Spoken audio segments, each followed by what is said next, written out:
Welcome guys once again. आज हम 2005 में आई मूवी रिवॉल्वर को एक्सप्लेन करने जा रहे हैं, जो कि एक क्राइम थ्रिलर मूवी है और इसके लीड रोल में है जेसन स्टेथम। मूवी की शुरुआत में हम देखते हैं कि एक आदमी को जेल से रिहा किया जा रहा है और इस आदमी का नाम जेक ग्रीन है। जेक एक गैम्बलर है और वो आज 7 साल की सजा काटने के बाद आजाद हुआ है। इसके बाद हमें एक मस्ती कार दिखाई जाती है, जहाँ पॉल नाम का आदमी अपने बॉस डोरोथी मैका को बताता है कि बॉस जेक ग्रीन आजाद हो गया है। तो डोरोथी बोलता है कि जेक पर नजर रखो। इसके बाद हमें 2 साल बाद का सीन दिखाया जाता है, जहाँ पर हमें जेक ग्रीन की वॉइस ओवर सुनाई देती है कि डोरोथी मेका की वजह से ही मुझे 7 साल की जेल हुई थी। इसके बाद हमें एक गजब का कसीनो दिखाया जाता है, जो कि डोरोथी का है। जेक ग्रीन अपने भाई बिली के साथ डोरोथी के कसीनो पहुंच जाता है। जेक डोरोथी को उसके कसीनो में ही शर्मिंदा करना चाहता है। वैसे जेक की आने की खबर पॉल को भी मिल जाती है, जो सीधा डोरोथी के पास पहुंच जाता है और डोरोथी को कन्विंस करने की कोशिश करता है ताकि वो जेक को कसीनो में अपने साथ खेलने का मौका न दे, क्योंकि रीसेंट रूमर्स के हिसाब से जैक अब गजब का गैम्बलर बन चुका है। मगर डोरोथी पॉल की बात को अनसुनी कर देता है और वो जेक को अपने पास बुलवाता है। असल में डोरोथी ये शो करना चाह रहा है कि वो जेक और उसके रिवेंज से नहीं डरता, और ये बात जेक भी अच्छे से जानता है कि डोरोथी उसे खेलने से नहीं रोकेगा, क्योंकि डोरोथी बहुत प्राइडफुल है और उसकी ये फेक प्राइड ही उसकी वीकनेस है। और डोरोथी अपनी ऑडियंस के सामने कभी भी अपने आप को वीक साबित नहीं होने देगा। इसके बाद जेक और उसके साथी 20th फ्लोर के लिए जाने लगते हैं, मगर जेक एलिवेटर की बजाय सीढ़ियों से ऊपर जाना चाहता है, क्योंकि जेक की वीकनेस टाइट स्पेसेस है। यानी जेक को टाइट स्पेसेस से डर लगता है, क्योंकि कम स्पेस वाली जगह में किसी को भी आसानी से ट्रैप किया जा सकता है। मगर अपने साथियों के ज्यादा इंसिस्ट करने पर जेक एलिवेटर पे चढ़ जाता है। मगर जेक इस क्लोज्ड स्पेस में काफी नर्वस फील कर रहा है, मगर वो बाकियों के सामने बिल्कुल नॉर्मल बिहेव करता है। इसके बाद जेक डोरोथी के टेबल तक पहुंच जाता है। तो डोरोथी बोलता है कि मेरे आदमी ने मुझे एडवाइस किया है कि मैं तुम्हारे साथ कोई गेम न खेलूं, वरना मुझे रिग्रेट करना पड़ेगा। मगर मैं तुम्हें अच्छे से जानता हूँ जेक, तुम कितने भी सक्सेसफुल क्यों ना हो जाओ, तुम्हें एक मालिक की हरदम जरूरत पड़ेगी, जो कि मैं हूँ। तो तुम्हें अपनी हैसियत से ही काम और बिहेव करना चाहिए। मगर जेक सिर्फ इतना ही कहता है कि गेम ऑन, और फिर जेक डोरोथी के खिलाफ गेम ऑफ चांस में जीत जाता है। और फिर अपनी हार देखकर डोरोथी काफी गुस्सा है। इसका जेक और उसके साथी जीत का पैसा लेकर यहाँ से निकलने लगते हैं। तो डोरोथी का ठग पॉल जेक को धमकाता है कि तुम्हें ऐसा नहीं करना चाहिए था, मगर जेक सिर्फ इतना ही कहता है कि अभी तो बस शुरुआत हुई है। जब जेक यहाँ से निकल रहा होता है, तब एक मिस्टीरियस आदमी जिसका नाम जैच है, वो जेक को एक नोट देकर बोलता है कि मिस्टर जेक ग्रीन, आप बहुत बड़ी मुसीबत में फंसने वाले हो। इसके बाद जेक की पार्टी सीढ़ियों से नीचे जाने लगती है, मगर तभी जेक को न जाने क्या होता है, उसकी आंखों के सामने बिल्कुल अंधेरा छा जाता है और वो स्लो मोशन में सीढ़ियों से नीचे गिरकर बेहोश हो जाता है। और फिर हम देखते हैं कि उस मिस्टीरियस मैन वाले कार्ड पर लिखा था कि टेक द एलिवेटर, यानी उसे पता था कि जेक बीमार होकर गिरने वाला है। वहीं डोरोथी अपनी हार के बाद बहुत ज्यादा गुस्सा था और अब उसे जेक से खतरा लगने लगा है कि कहीं जेक उसे फिर से इतनी ऑडियंस के सामने हराकर शर्मिंदा न कर दे। तो वो पॉल से कहता है कि जेक काफी डेंजरस है, उसे जल्दी से ठिकाने लगा दो और उसकी मौत को ऐसे शो करना कि किसी गैंग ने उस पर हमला किया था। वहीं जेक अपना चेकअप कराने जाता है कि उसे क्या हुआ था। तो डॉक्टर बोलती है कि तुम सीरियसली बीमार हो, मगर ये डॉक्टर इस बीमारी का एक्चुअल रीजन नहीं बताती। इसके बाद जेक की टीम अपने घर लौट आती है, मगर घर की डोर के नीचे जेक को एक कार्ड मिलता है जिस पर कार्ड पिक करने के लिए कहा था। और जैसे ही जेक कार्ड पिक करने के लिए नीचे झुकता है, घर के अंदर से फायरिंग चालू हो जाती है, जिससे नीचे झुकने की वजह से जेक तो बच जाता है, मगर उसके सभी साथी मारे जाते हैं। यानी किसी ने जानबूझकर उसकी जान बचाने के लिए नीचे कार्ड रखा था। इसके बाद वो मिस्टीरियस आदमी यानी कि जैच यहाँ आकर जेक को बचाकर ले जाता है। इसके बाद हमें शॉटर नाम का असैसिन दिखाया जाता है, जो कि काफी कंफ्यूज्ड है कि उसकी गोलियों से जेक आखिर बच कैसे गया। असल में डोरोथी ने ही शॉटर को जेक को निपटाने का काम दिया है। शॉटर को लगता है कि डोरोथी के आदमियों में कोई ट्रेटर है जिसने जेक को असैसिनेशन के बारे में अलर्ट कर दिया होगा। वहीं दूसरी तरफ जैच जेक को अपने साथ एक जगह ले जाता है और अपने पार्टनर अभी नाम के आदमी से मिलवाता है। तो जेक पूछता है कि यहाँ चल क्या रहा है। तो अभी उसे एक एनवलप देकर बोलता है कि इसमें तुम्हारी मेडिकल रिपोर्ट है, जल्दी से इसे चेक करो। जेक को रिपोर्ट से पता चलता है कि उसे एक लाइलाज बीमारी है, जिसकी वजह से वो 3 दिन में मरने वाला है। इसके बाद अभी कहता है कि इस बार मैंने तुम्हारी जान फ्री में बचा ली है, मगर अगली बार के लिए तुम्हें कुछ पे करना पड़ेगा। वेल, एग्जैक्टली दो कंडीशन हैं जो कि नॉन नेगोशिएबल हैं। फर्स्ट कंडीशन है कि हमें तुम्हारी जिंदगी भर की सारी जमा पूंजी चाहिए, I mean every single penny. और सेकंड कंडीशन है कि तुम्हें हमारी हर बात माननी होगी, और वो भी बिना सवाल जवाब किए, और बदले में हम तुम्हें डोरोथी से बचा सकते हैं। मगर जेक को लगता है कि ये दोनों आदमी उसे बेवकूफ बना रहे हैं, वो भी एक फेक मेडिकल रिपोर्ट से। तो जेक बिना कुछ कहे ही यहाँ से चला जाता है और डॉक्टर से टेस्ट करवाता है। तो वो भी यही बोलती है कि जेक, तुम्हें एक रेयर ब्लड डिजीज है, और यही जवाब उसे अपने प्राइवेट डॉक्टर से मिलता है। तो जेक को लगता है कि ये डॉक्टर अभी और जेट से मिले हुए हैं और ये सब मिलकर उसका पैसा ठगना चाहते हैं। तो वो डॉक्टर को गन पॉइंट पे लेकर पूछता है कि तुम्हें उन लोगों ने कितने में खरीदा है। मगर डॉक्टर को सच में पता नहीं था कि जेक किस बारे में बात कर रहा है। तो जेक समझ जाता है कि वो सच में बीमार है और अब उसके पास कोई भी चॉइस नहीं है। इसके बाद जैक कुछ पैसा निकालकर वापस से अभी और जैज के अड्डे पे पहुंच जाता है और उन्हें पैसा दे देता है। वेल, ऑब्वियसली जैक ने इन दोनों के डील को एक्सेप्ट कर लिया है। इसके बाद अभी और जैज जेक को अपने साथ एक जगह पे ले जाते हैं और रास्ते में अभी बोलता है कि इन रियलिटी हम दोनों लोन शार्क हैं और आज हम मनी लोन करने वाले हैं। जब अभी अपने एक क्लाइंट से डील कर रहा होता है, तब जेक के दिमाग में यही ख्याल आ रहे होते हैं कि शायद मुझे ठगा जा रहा है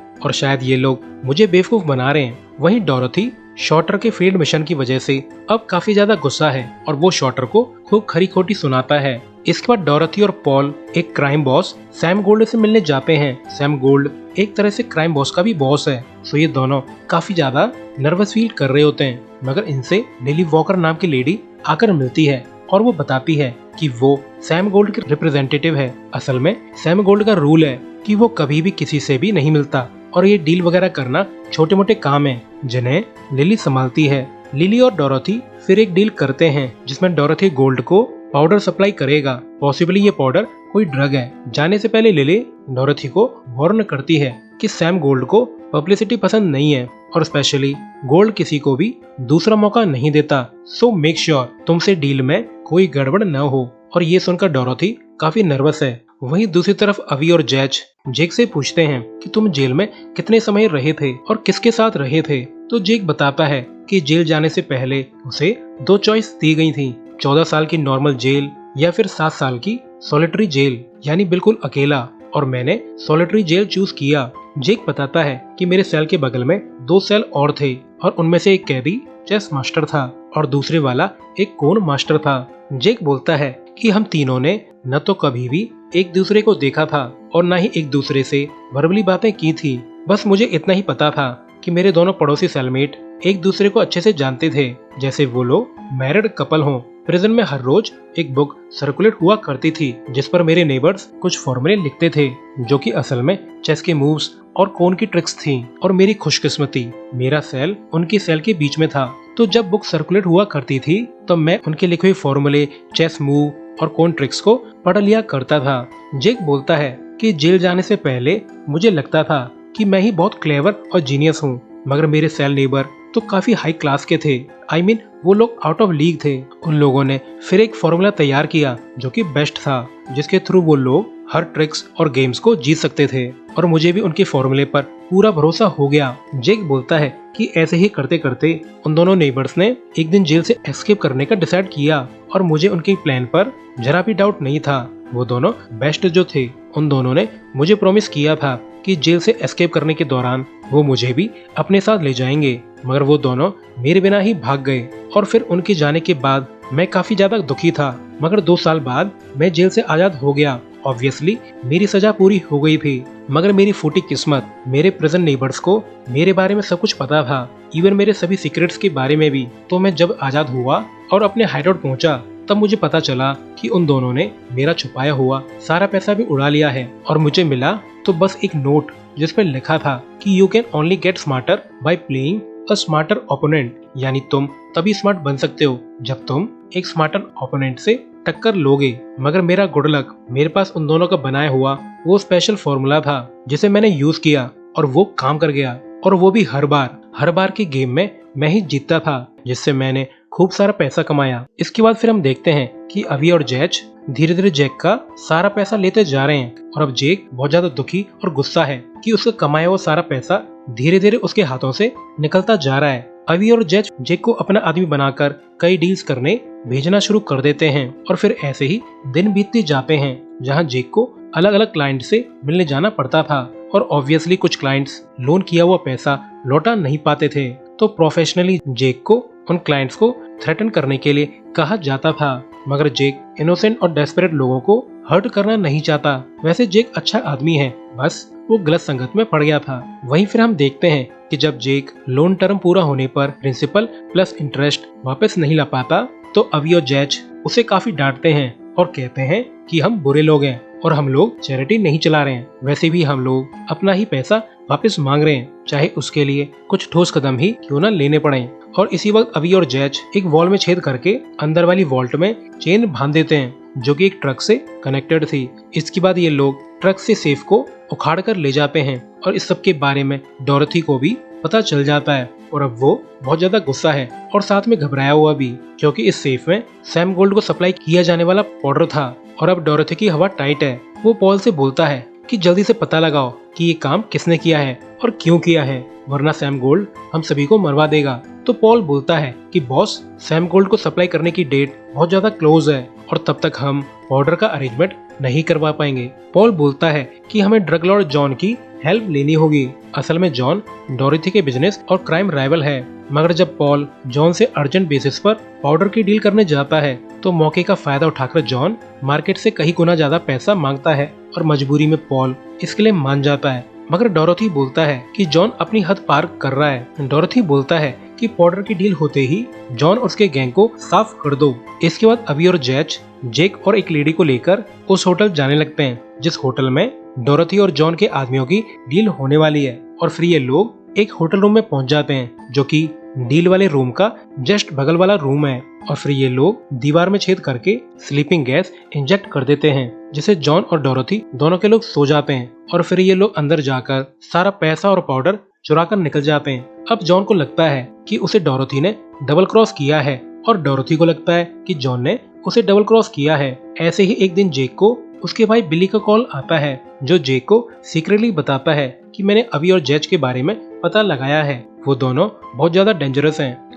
वो इतने ज्यादा डेंजरस हैं कि ultimate crime boss Sam gold भी अवी और जैज से पंगा नहीं लेता और इस दुनिया में सिर्फ यही दोनों लोग हैं जिन्होंने सैम गोल्ड को देखा है। बिली बोलता है कि ब्रो, कुछ करो, उन दोनों से पीछा छुड़ा लो और कहीं भाग जाओ। और ये सब जानकर जेक काफी ज्यादा सीरियस हो जाता है, मगर फिर भी जेक बिली की बात को इग्नोर करके अपनी जॉब पे लौट आता है। जैज जेक को फोर्स करता है कि वो एक क्लाइंट को गोली मार दे, मगर जेक ऐसा नहीं कर पाता और वो क्लाइंट के बजाय अवी पे गोली तान देता है। मगर असल में इस गन में बुलेट्स नहीं थे, तो अभी जेक को टर्न कर देता है। और इसके बाद जब जेक को होश आता है, तो वो एक मोटर रूम में मौजूद था। मगर तभी जेक को अवी का कॉल आता है, जो उससे बोलता है कि आज तुम्हारा 3rd डे पूरा हो गया है, मगर तुम अभी भी जिंदा हो, सो बेटर तुम अपना चेकअप करवाने जाओ। इसके बाद बिली और उसकी बेटी जेक से मिलने आते हैं और जाने से पहले बिली जेक को गन दे देता है ताकि जेक खुद को प्रोटेक्ट कर सके। इसके बाद जेक अपने डॉक्टर के पास जाता है, जो जेक को बोलता है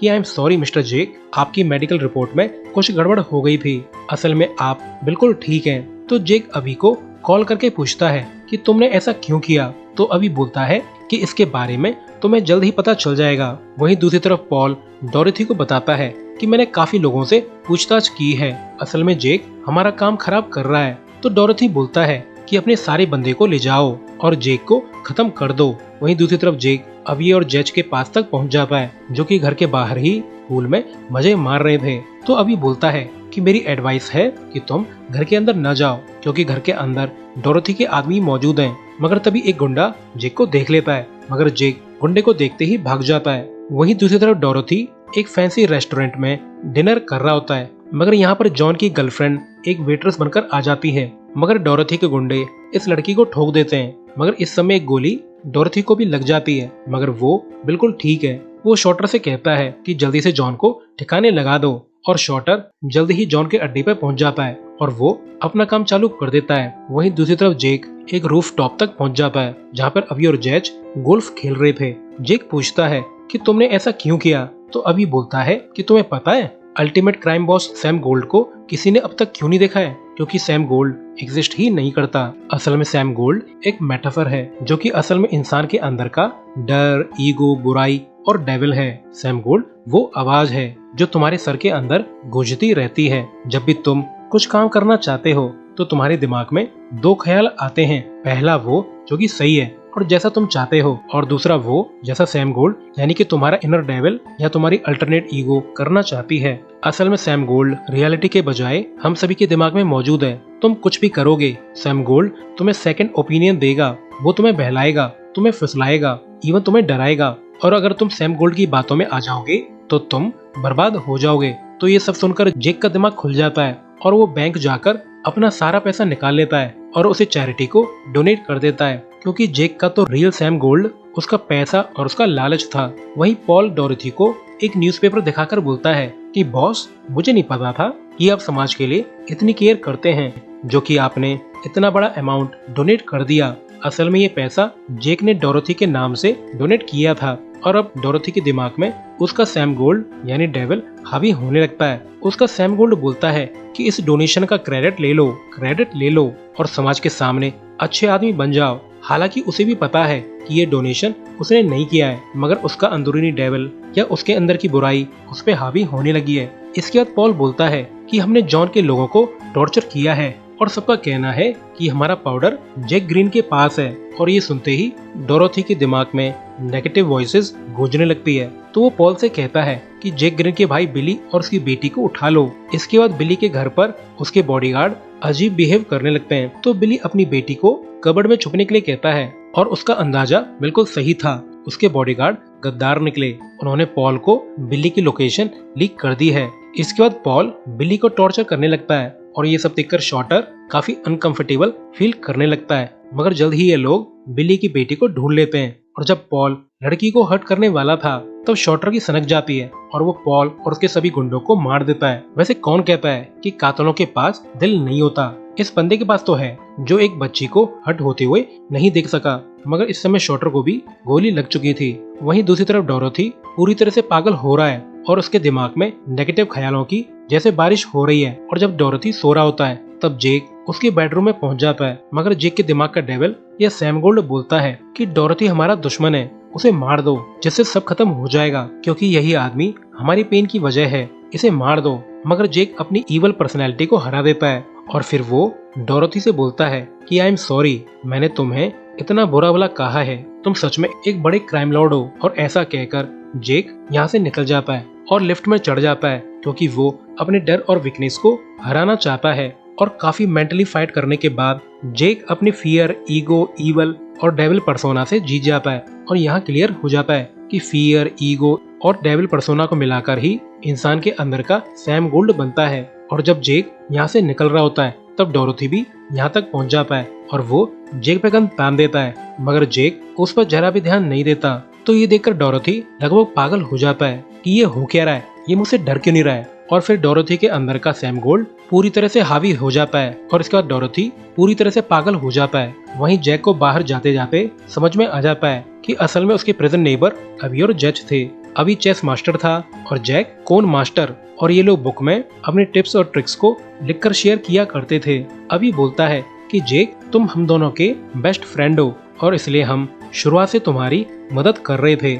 असल में हम तुम्हें प्रेजेंट से अपने साथ ले जाना चाहते थे, मगर उस टाइम तुम मेंटली रेडी नहीं थे और इसलिए हमें वेट करना पड़ा। और फिर इसके बाद इनकी बातों से हमें ये पता चलता है कि रियल सैम गोल्ड तो अभी और जज का क्रिएट किया हुआ बस एक नाम है और पॉसिबली इन्होंने ही लिली वॉकर को हायर किया था। सो गाइज, अपने फियर, ईगो, ईवल और डेविल पर्सोना को अपने कंट्रोल में रखिए और मौज करिए, वरना लाइफ आपके साथ मौज करेगी। और इसी सीन के साथ ये मूवी एंड होती है। सो अभी के लिए goodbye, thanks for watching.